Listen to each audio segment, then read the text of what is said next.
Proverbs, starting at chapter 5, King James Version, but I think I'm going to go to verse 20 in chapter 4 and start there, because my last video I read chapter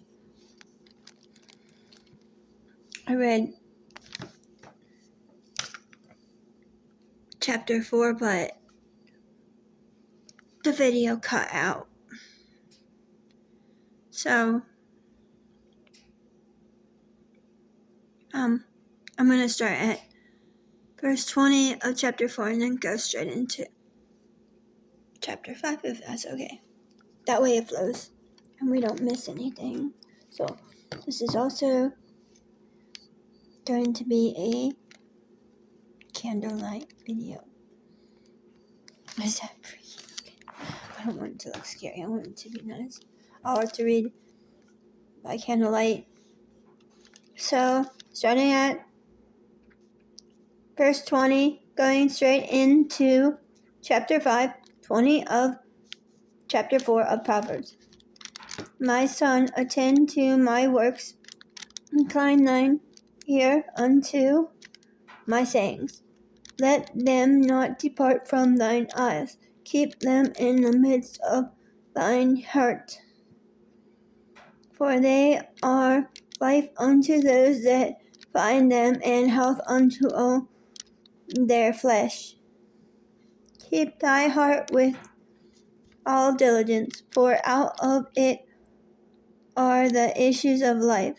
Put away from thee a froward mouth and perverse lips.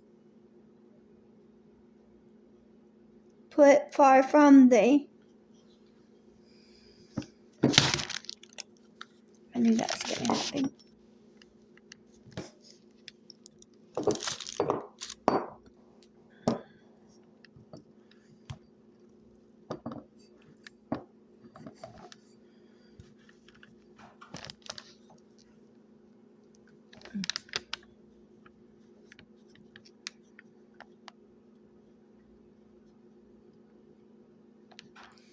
Let mine eyes look right on, and let thine eyelids look straight before thee. Ponder the path of thy feet, and let all thy ways be established. Turn not to the right hand, nor to the left hand. Remove thy foot from evil. My son, attend unto my wisdom, and bow thine ear to my understanding, that thou mayest regard discretion, and that thy lips may keep knowledge. For the lips of a strange woman drop as in honeycomb, and her mouth is smoother than oil, but her end is bitter as wormwood, sharp as a two-edged sword. Her feet go down to death, her steps take hold on hell, lest thou shouldest ponder the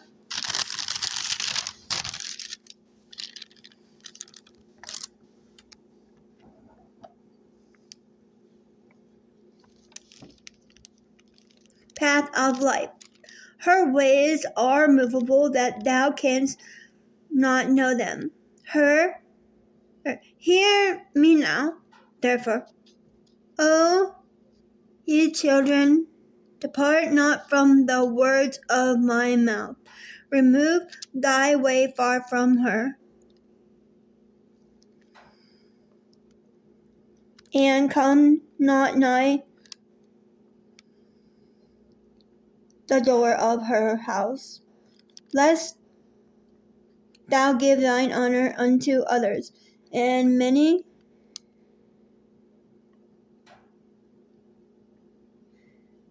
lest thou give thine honor unto others, and thy years unto the cruel, lest strangers be filled with thy wealth, and thy labors be in the house of a stranger, and thou mourn at the last when thy flesh and thy body are consumed, and say, how have I hated instruction, and my heart despised reproof, and have not obeyed the voice of my teachings, nor inclined mine ear to them that instructed me.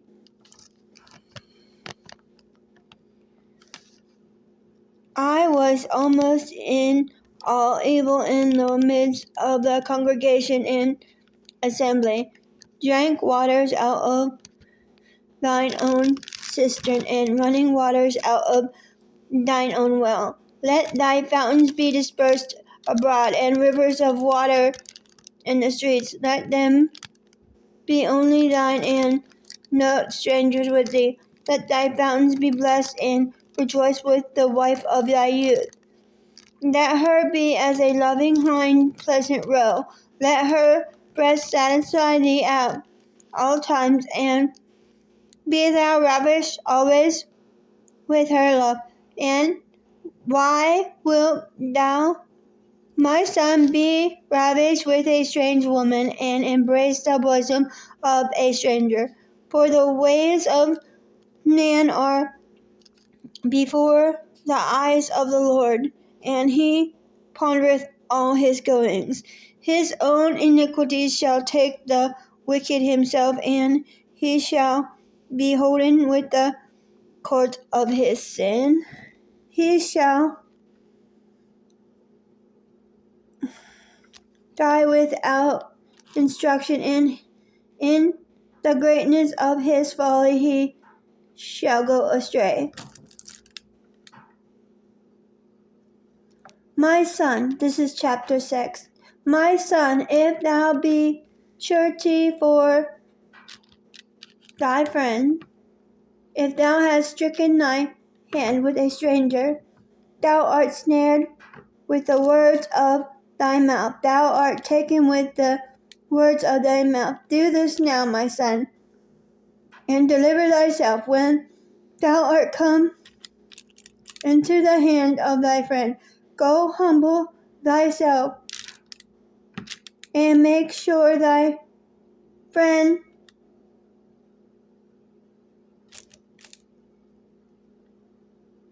give not sleep to thine eyes, nor slumber to thine eyelids. Deliver thyself as a roe from the hand of the hunter, and as a bird from the hand of the fowler. Go to the ant, thou sluggard, and sluggard, consider her ways, and be wise. With having no guide over seer or ruler, provideth her meat in the summer, and gathereth her foot in the harvest. How long wilt thou sleep, O sluggard?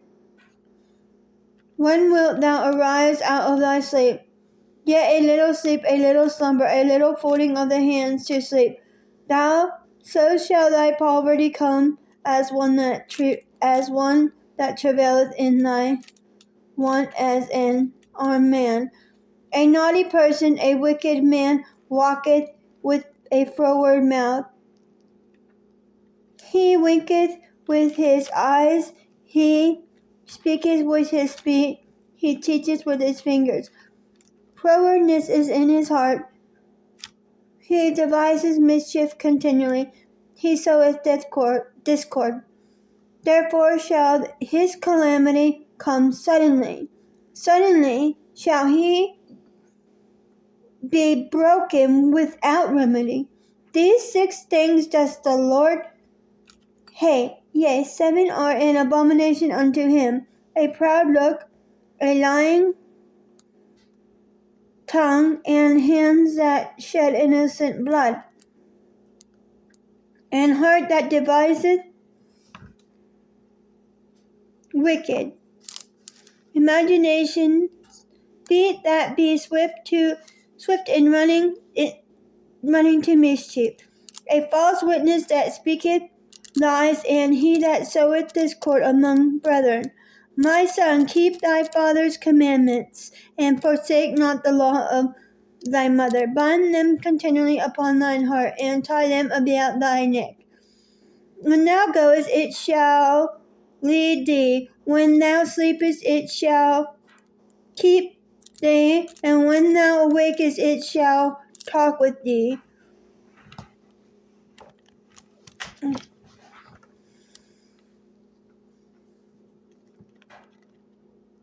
For the commandment is a lamp, and the law is light, and reproofs of instruction are the way of life, to keep thee from the evil woman, from the flattery of the tongue of a strange woman. Lust not after her beauty in thine heart, neither let her take thee with her eyelids, for by means of a whorish woman a man is brought into a piece of bread, and the adulteress will hunt for the precious life. Can a man take fire in his bosom, and his clothes be not burned? Can one go upon hot coals, and his feet not be burned? So he that goeth to his neighbor's wife, whosoever touches her, shall not be innocent. Men, do not despise a thief if he steal to satisfy his soul when he is hungry, but if he be, he shall restore sevenfold. He shall give all the substance of his house. But whoso committeth adultery with a woman lacketh understanding.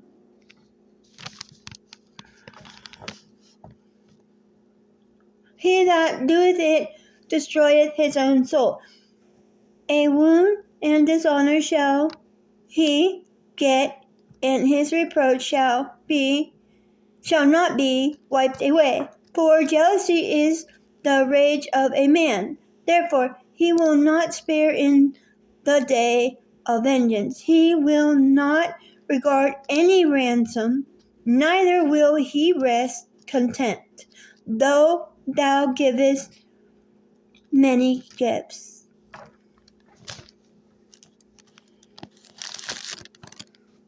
So the next chapter is chapter 7, but it's already almost 13 minutes.